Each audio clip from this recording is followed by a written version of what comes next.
It is Friday, August 15th, 2025. Welcome to another edition of Baseball Today, presented to you by Mountain Dew. If you're looking for a refreshing, citrusy kick this summer, go and grab a Mountain Dew. And I know our co-host today has one ready because he always does. That's not Chris Rose.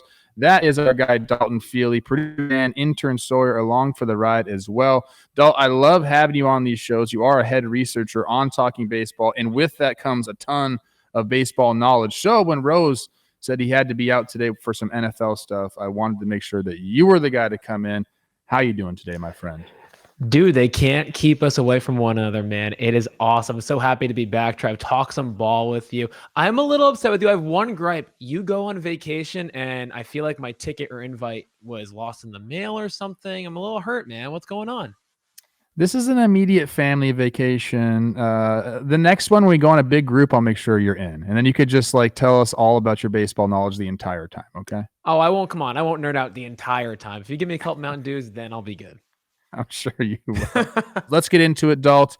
For the first topic, we're going to go with probably the biggest series, definitely of the weekend. Are we saying possibly of the year? Could be, for sure, over the next 2 weeks. Dodgers host the Padres, who recently have overtaken them in the NL West. Some stats about the Dodgers and their dominance in the NL West. Last year, Dalt, they went wire to wire first place in the division. They have been in first place this year since April 27th. Wow. But they have been struggling as of late. The Padres, winners of 14 of their last 17. The last time they won the division, Dalt, were you even born in 2006? Yes, Trev. How old do you think I am?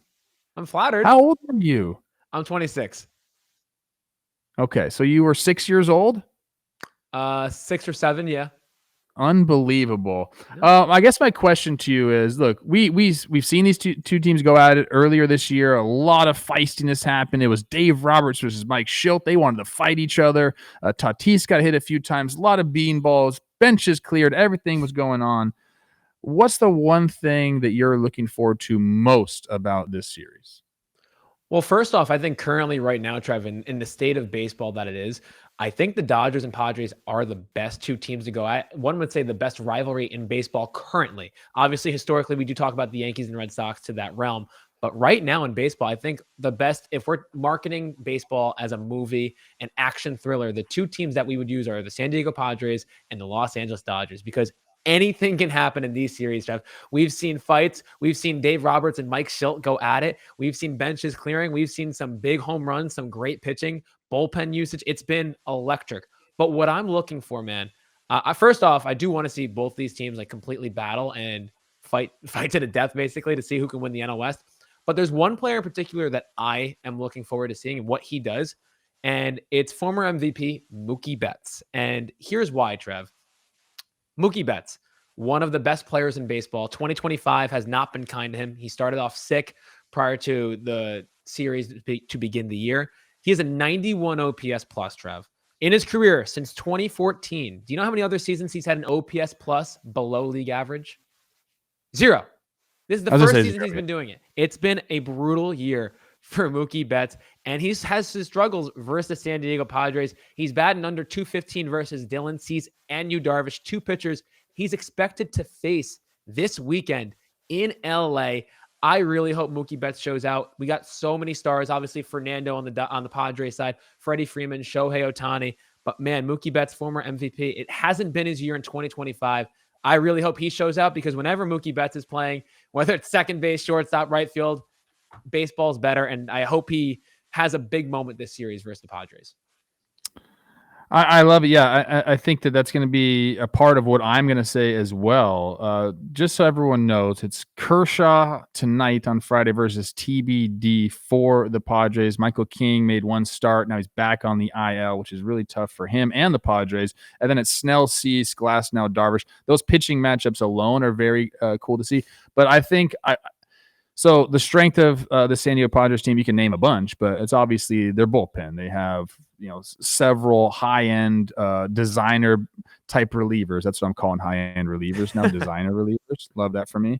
And then the Dodgers bullpen has been on the struggle bus. So I think the most important part of this, what Mike Schilt does against, the top 5 of that Dodger lineup. Like what's the lane he's going to go through, and how do those guys perform against that elite Padres bullpen? And then vice versa. How do the Padres hitters, how are they going to attack the Dodgers bullpen that has just been giving up runs? Like, so late in the game, I want to see how both these teams handle the bullpens. I think that's going to end up ultimately deciding this series. These teams play 6 times in the next 10 games, and they don't play again after that. This is it. The Dodgers right now lead the season series. I think that's something to note. Like we'll see where this ends up, who has the advantage, because that is the tiebreaker this year, or has been the tiebreaker for the last couple of years in the division. And these games are very, very important, not only in the standings right now, but for the standings at the end of the year.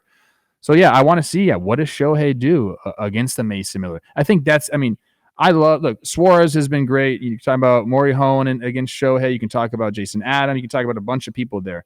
But aren't you really curious to see what Mason Miller does against like that top 3?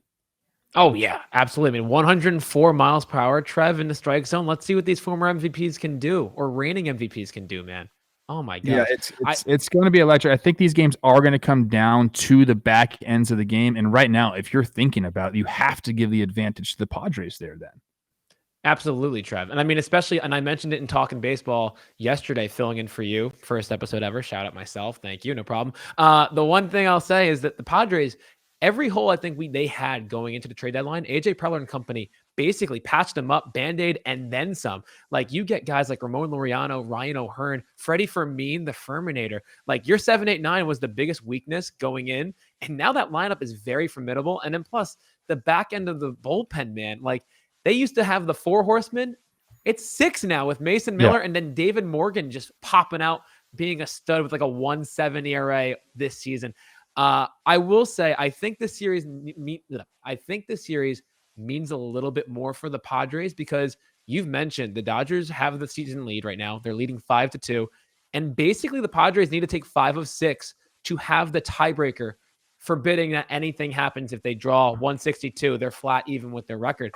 I know the Dodgers have their struggle, 12-21 since July 4th. I know the Padres have been hot, winning 14 of their last 17 and basically overtaking the Dodgers in the standings. But I still think overall, Padres, you got to prove yourself. You could beat this team. This is the one team you got to get over that hurdle, and it starts with this weekend.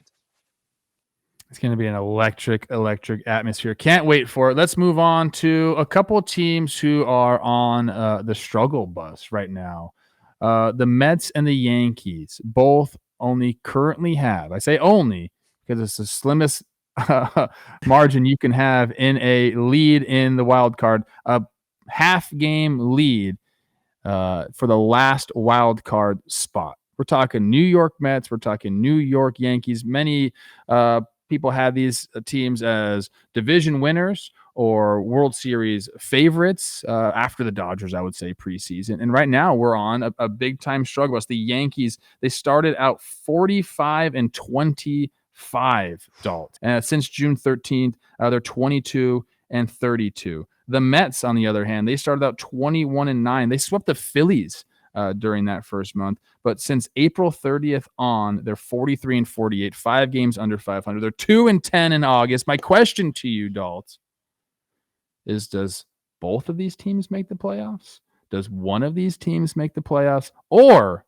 do neither of these teams make the playoffs?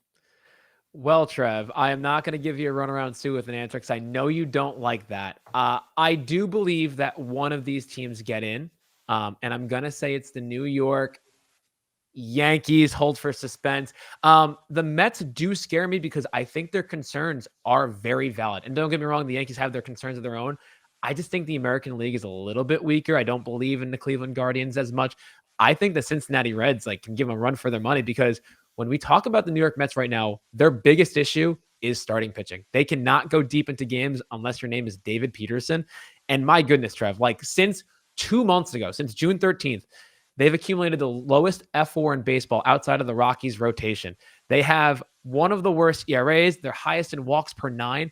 Since June 8th, the only pitcher to go 6+ innings in any start is David Peterson. It's been a span of 56 games where no other starter has gone 6 innings.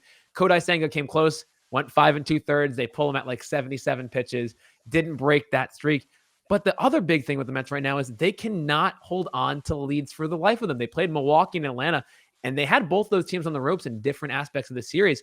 But over those last 6 games, they've blown 9 different leads, Trev. Let me repeat that. 6 games, they've blown 9 different leads, 4 of them by being multiple runs. It's a struggle bus for the Mets. I think the starting pitching has lots of questions. They've already moved Frankie Montas to the bullpen. They call up McLean, one of their top prospects. I don't know if that fixes anything, but the lineup's been fine. Alonso's been hot. Soto's been hot. But if they're not getting their starting rotation going 6+, they're in big trouble come later August and September. Yeah, and that bullpen. Helsley is now, I think, had 3 rough outings for them since coming over since the All-Star break. So, they do have, on paper, a great bullpen. They made the moves they were supposed to make at the deadline, but it just hasn't worked out for them. My answer is, I don't know. I am going to give you a kind of roundabout answer. I honestly think I agree with you that one team is going to get in, and I do think it's going to be the Yankees. But for the sake of this exercise, I'm going to say neither team is going to make the playoffs. I predicted that preseason. I want to keep bringing that up. This is not something, and for a couple different reasons, and actually the exact reasons they're struggling right now. If you go back to the tapes, I said, look, man, like we said prior to the 2024 season that the Mets starting pitching was going to be a problem. It wasn't. It was a strength. They pulled a rabbit out of the hat. Okay. 2025, we're like, are we going to give them the benefit of the doubt again? Clay Holmes is a starter. Like a lot of things have happened. But yeah, as you mentioned, it's been the starting pitching that has been the problem. I referenced that in the preseason. That's what's happening now. It's hard to hide an injured, underperforming starting pitching staff. It just truly is. You can bang the ball around for a while, but that's not always going to be the case during a season. So if you're not having the starting pitching, if you're not going to deep into games, you're taxing the bullpen. Like it's not going to work out for you. So I was right about the Mets. And then the Yankees, my discussion was the depth.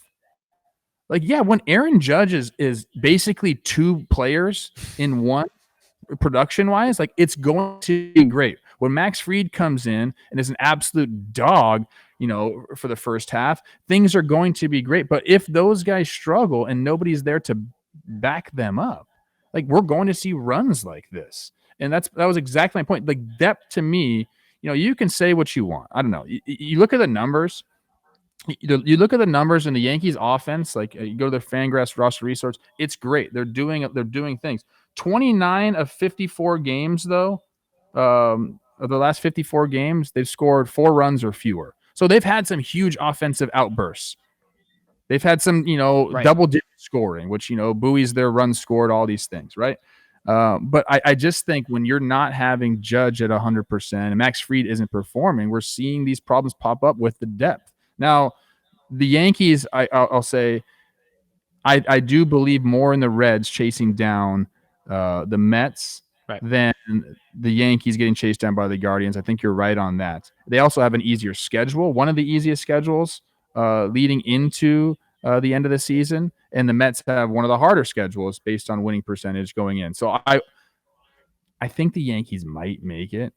But I'm actually and I'm going to get hate for this. I'm kind of actively rooting for neither of these teams to make it.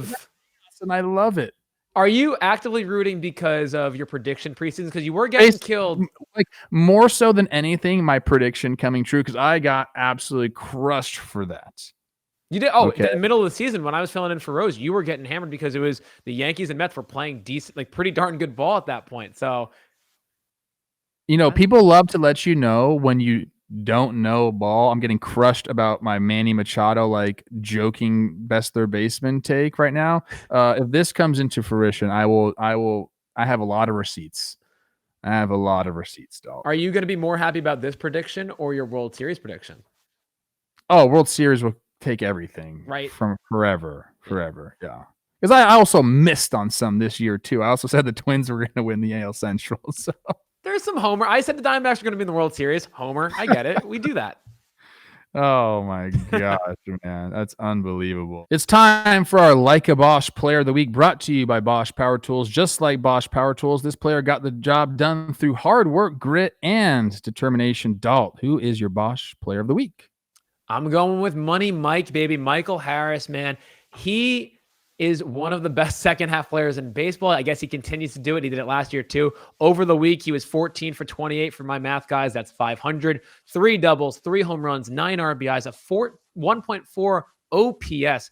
Trev, and we're talking numbers, but let's talk about some moments. Go ahead grand slam in the top of the 4th of Wednesday's game versus the Mets. My goodness, in that 9-run inning where they blow it. And then yesterday, Thursday's game, he hits the game-tying double, scores the game-winning run in the 8th inning. Since the All-Star break, he has the second highest F-WAR in the National League behind, you guessed it, Shohei Ohtani. Pretty good company to be in if you're number 2 behind Shohei Ohtani. He recorded his 6th multi-hit game in a row. He's the first Braves player to do so since Andrelton Simmons back in 2014, Trev. Since the second half, he leads in basically every category offensively among outfielders: hits, average, slug, OPS, weighted runs created, everything, Trev. Money Mike is doing it. And the biggest thing why he's been able to be so successful in this second half, he made an adjustment to his stance. You're a hitter, Trev. You know, sometimes you got to make a little bit of a change. It was actually a pretty drastic change from Michael Harris. Hands go a little bit higher. His front knee gets a little bit more bend and a little bit more out towards the first base side. And whatever they found in Atlanta from Money Mike to get his stance in that spot right now for the second half, it has been working. He's been one of the best hitters so far. And if Atlanta had been playing better to begin the year, this performance could help Atlanta be in a playoff spot. Obviously, that's not going to happen. But shout out Michael Harris, man. He's been balling out for the Atlanta Braves. He's my Bosch Player of the Week. Lastly, Trev, I just got to say, I got to shout out my guy running from the ops on Twitter, on X, whatever you call it. He's a buddy of mine on social media. Big ball knower. Go follow him. He's the guy who put those images together to side by side to really show those hands and the stance, man. So Michael Harris, the second, balling out for the Braves. Gotta love it. No, that's a really good catch right there, and a great adjustment by Michael Harris Deuce, because sometimes you just got to give yourself a little bit more time. Raising the hands like that closer to the firing slot will do that. And you know what? When you go through a baseball career, and he's going to be there because he's got a contract, you got to make adjustments. Right. Like, go ahead. Look at Cal Ripken Jr., all the adjustments he used to make. That guy is – have you ever done that before? What's that? Go look at all of Cal Ripken Jr. stances. It's awesome. No. Okay, you should go do that. Okay, that's my homework assignment come Monday. You should. We should do that. We should do a segment on Talking Baseball about that. My Bosch Player of the Week is William Contreras. 6 games, 3 homers, 12 runs driven in. This guy has been on a heater. First 99 games, Dalton. 242, 342, 340 for the 682 OPS for William Contreras.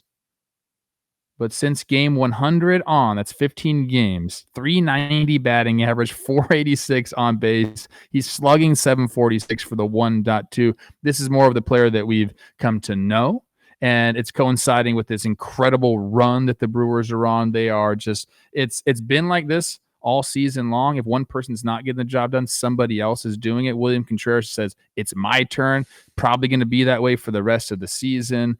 The slug has been down this year, but it looks like it's on the rise. And I want to remind everyone, the Brewers got him for Estuary Ruiz, who now is with the Dodgers, like pinch running every once in a while. It's another one of those trades. There's a great article about how the Brewers constructed their team, and it's a lot of quote unquote scrap heap guys, guys that were overlooked, second chance. Look at Andrew Vaughn and what he's done.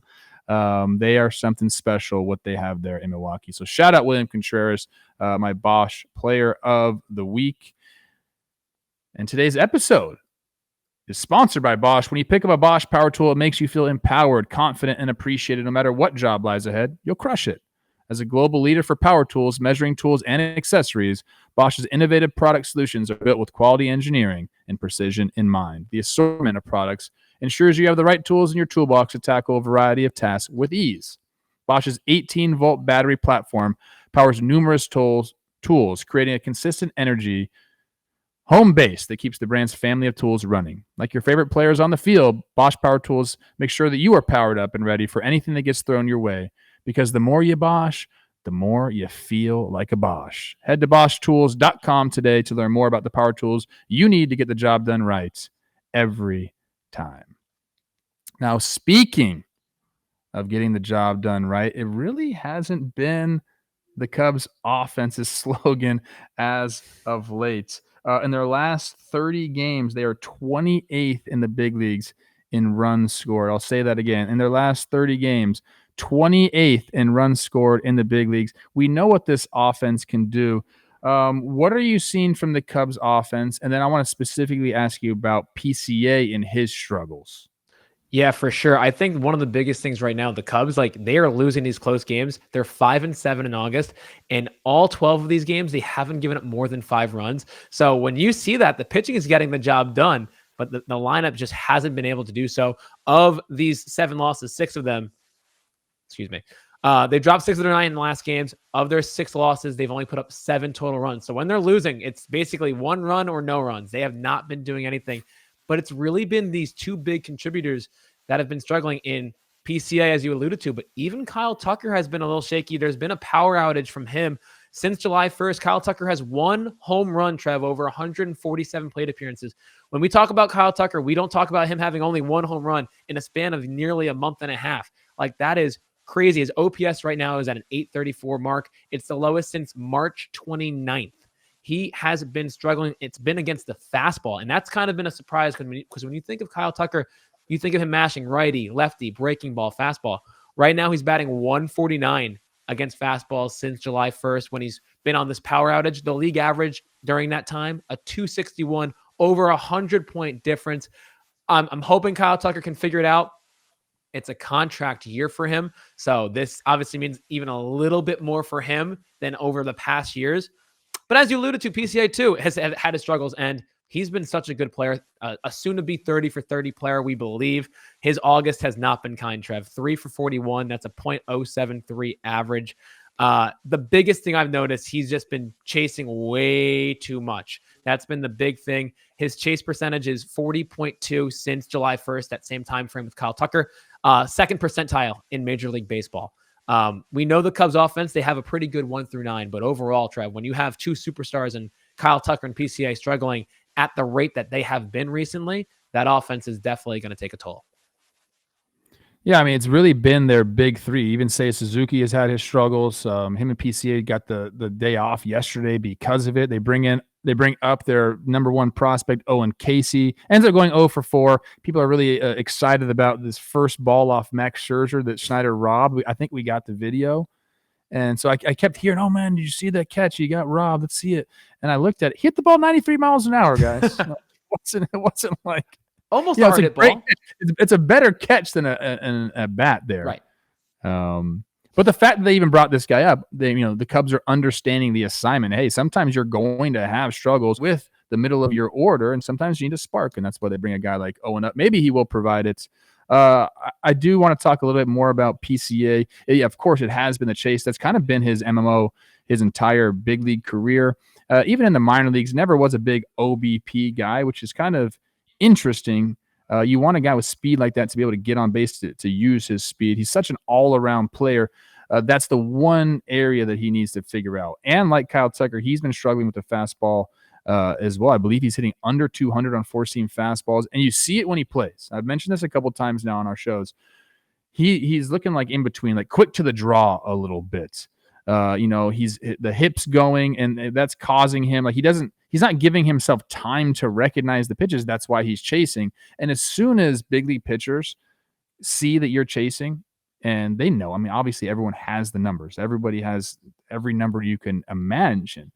If you're going to continue to chase, guess what big league pitchers are going to do? They're going to throw balls. They're going to present that as a strike. And you're going to watch these guys throw. Just pay attention next time these guys go up against PCA. They're going to start these balls. They're going to look like strikes out of the hand, and they're going to fall out of the strike zone. And those are the pitches. If you want to be a successful big league hitter, you have to take those pitches. You really have to tunnel up a guy and say, this ball needs to start here for it to be a strike. If you're not doing that and you're not giving yourself enough of a recognition phase, I mean, you're just going to keep chasing. And things can like go downhill very, very quickly. And for PCA right now, the OPS at 808, the on base percentage at 291. Wow. Like a sub 300 on base percentage is not what he needs. And again, we're talking about a guy who's leading the NL in WAR right now, at least B WAR, with a 5.9. That just shows you what kind of player like he can be. Right. Like if he got that under wraps and stopped chasing and took some walks here and there, I mean, the ceiling for PCA is off the charts. So look, man, can he figure it out? Yes, he's 23 years old. The more bats you get in the big leagues, the better your recognition becomes. I'm not obviously giving up on him at all. Like he'll figure it out. But the Cubs do need to get it going offensively, no doubt about it. Trev, and like the other big thing is too, it's 162 games. Like, are we going to forget about his beginning to the year when he's basically set records for being so fast to getting to 25 home runs and 25 plus stolen bases? Like, you can't forget about that too. Everyone has their struggles, and I really hope he figures it out because I've been seeing it all over social media. Like, oh, he's washed, he's done. He's 23 years old. He'll be fine. He's also like been doing this is another thing, and we're kind of going long here. Who cares? He's also been doing a lot of stuff for the Cubs, like off the field stuff. He's always mic'd up. He's always doing, I saw him go meet Tom Brady at the card store. Like he's I think a lot of that can become a distraction. Like, look, you're like the best player on your team, one of the stars of baseball. And so a lot of things get thrown at you. There's a great Pearl Jam documentary called PJ 20. In one scene, the guitarist, what's his name? Gosh darn it. Not Eddie Vedder. I want to say it's Stone. Their guitarist goes, "We learn the power of no." And the power of no is so powerful. Sometimes you just got to say, "Nah, man, like I need to focus on baseball. It's a stretch run. Like I don't want to be mic'd up. I don't want to go do this function. I just need to focus on baseball." You got to learn the power of no. Okay? Yeah, amen. That's for everybody out there. A little life lesson. We talk more than just ball here. I think people forget that. The power of no is strong. All right, let's get to the last question. And like we always do, we try to keep it a little bit light. This one is really cool. We saw Monet Davis, if you remember, pitched in a Little League World Series. She threw out a first pitch to Robert Hassel III, and they actually faced each other in the Little League World Series back in the day. How freaking cool is this? Yeah. Like, if you don't know Monet Davis, go Google her. Absolute stud. And then for them to face each other in the Little League World Series, and then Robert Hassel to get called up in the first pitch, like whoever orchestrated this, kudos to you. Like, this is one of the coolest stories. I had no idea. I always find it very fascinating to see like who played in the Little League World Series. It's such a difficult thing to do. Most guys, like not a lot of guys play Little League. I didn't even play Little League. I played Pony Ball, so I had no chance to go to the Little League World Series. So, it's a really cool thing to do. But I thought that was a really cool moment to shine a light on. But the question, Dalt, is I want to know what your fondest memory of your youth baseball experience is. Something that really stood out. It could have been a great performance or just something completely different than that. Yeah, I got to go on 12U All-Star. So this was us trying to get to the Little League World Series. What's that? All-Star Dalton Field. Yeah. All-Star Dalton Field. You've seen me in the warehouse, Trev. Come on now. I got a little bit of athleticism in me. So 12U All-Star. First at bat of the game, I get plunked right in the ribs. And this is, I don't know, like 65, 70 miles per hour. Didn't feel great, Trev. It was a friend of mine that I've played travel ball with. So we knew each other. Obviously, I knew it wasn't on purpose, but I didn't love that I got hit in the ribs. Next at bat, I come up, nobody on, 2 outs, crank one to left center field off the scoreboard, break the tie, give us the lead, end up winning that game, and we move on to the next round. So that was a pretty cool moment because I rounded the bases, and I will give credit to my friend in this moment. I don't even know if he remembers this. He gave me a nice a smile, like a head bob smile when I hit that home run. So I was like, respect between the lines and outside the lines too. It's pretty cool. So what tournament was this in the the Little League?